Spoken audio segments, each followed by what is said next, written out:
Bonjour, alors une petite vidéo pour vous expliquer comment fonctionne la quête électronique Modus, euh, à la fois pour la faire marcher normalement lorsqu'on est dans une église, mais aussi pour la connecter au Wi-Fi si jamais la connexion ne se passe pas très bien. Et typiquement à Roquefort ce matin, j'ai eu ce problème-là. Alors avant de commencer, une toute petite leçon d'anatomie du truc. D'abord sur la plaquette de protection, vous voyez, il y a 4 vis ici.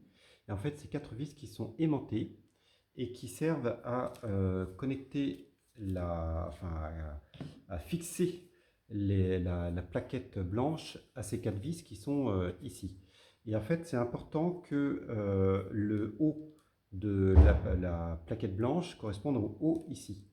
Et alors, vous voyez, il y a marqué haut là, parce que cet appareil n'est pas... il y a une espèce d'encoche qui sert probablement à un lecteur de code barre qu'on n'utilise pas. Et donc, cette encoche fait que si on ne le met pas bien sur le haut, et ben, le truc dépasse. Typiquement, si je le mets à l'envers, ça rentre pas, ça dépasse de quelques millimètres ici. Et quand ça dépasse, la plaquette blanche se colle pas bien au vis et résultat, le truc se casse la figure dès qu'on essaie de le prendre. Donc là, j'ai mis le haut en haut, j'ai mis la plaquette blanche avec le titre Modus en bas et donc tout fonctionne bien. Ensuite, pour l'allumer, un truc important, donc le bouton est en haut à droite, hein, donc il faut appuyer longtemps pour l'allumer. Et il faut compter au moins 1 à 2 minutes pour qu'il ait fini de se configurer et de se connecter au serveur de quête qu'on utilise.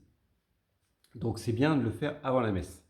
Mais une fois qu'il est allumé, eh bien, on peut le mettre en veille et le sortir de la veille en appuyant rapidement sur le même bouton on-off.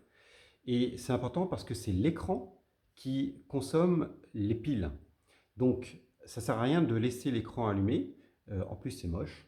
Donc le mieux, c'est de l'allumer avant le début de la messe, de faire tout le protocole de connexion, etc. Et ensuite d'appuyer brièvement sur le bouton pour le mettre en veille. Donc là, je vais attendre qu'il ait fini de démarrer. Voilà, donc là, il a démarré. Il y a un bouton Modus ici, il faut appuyer dessus. Ça lance l'application. Donc sinon, c'est comme un téléphone Android, hein. Là, il vous demande de sélectionner un emplacement. Donc vous choisissez par exemple, mettons qu'on soit à Roquefort. Voilà, il se connecte d'abord, donc ça prend encore un petit peu de temps.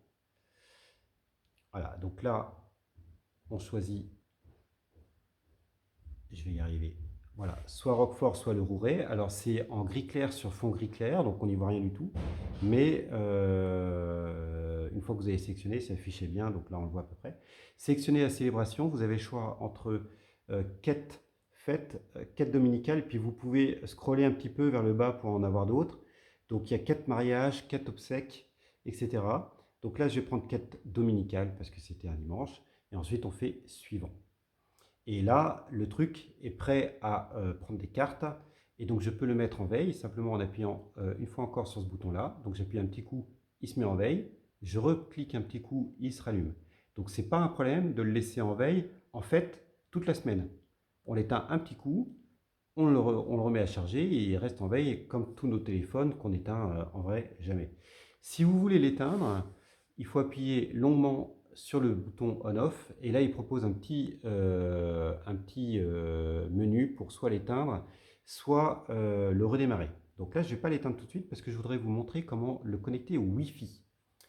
Alors le Wi-Fi, comme sur un téléphone Android, vous pouvez glisser vers le bas et là vous avez tous les menus. Et donc là j'ai activé le menu Wi-Fi. Et si j'appuie longtemps sur le menu Wi-Fi, il me propose tous les Wi-Fi qui sont disponibles ici. Voyez. Et donc, comme je suis chez moi, on voit le Wi-Fi gorge qui est connecté. Mais vous pouvez aussi le connecter au Wi-Fi de votre téléphone. Et donc, tous les téléphones ont la possibilité d'émettre un réseau Wi-Fi. Donc là, c'est le téléphone de mon épouse. Et donc, si je glisse vers le bas, parmi les menus, il y en a un qui s'appelle point d'accès mobile. Donc c'est celui-là. Je vais essayer de cliquer. Je n'ai pas cliqué sur le bon. Pardon. Hop, hop. Voilà. Point d'accès mobile. Voilà, il est activé. Et donc maintenant, La 4G de ce téléphone va servir de Wi-Fi pour tous les autres appareils qui sont autour. Et donc, si je reprends l'appareil de quête électronique et que j'attends un petit peu, voilà, il y a Samsung Sabine qui est arrivé. Et donc, je peux me connecter au téléphone de Sabine au lieu d'utiliser la 4G de ce machin-là. 4G qui est très mauvaise. Et donc, typiquement, ce matin, à Roquefort-les-Pins, celui-là ne captait rien. Mais par contre, le Wi-Fi de mon téléphone marchait très très bien. Et donc, j'ai pu terminer la quête et ça s'est très très bien passé.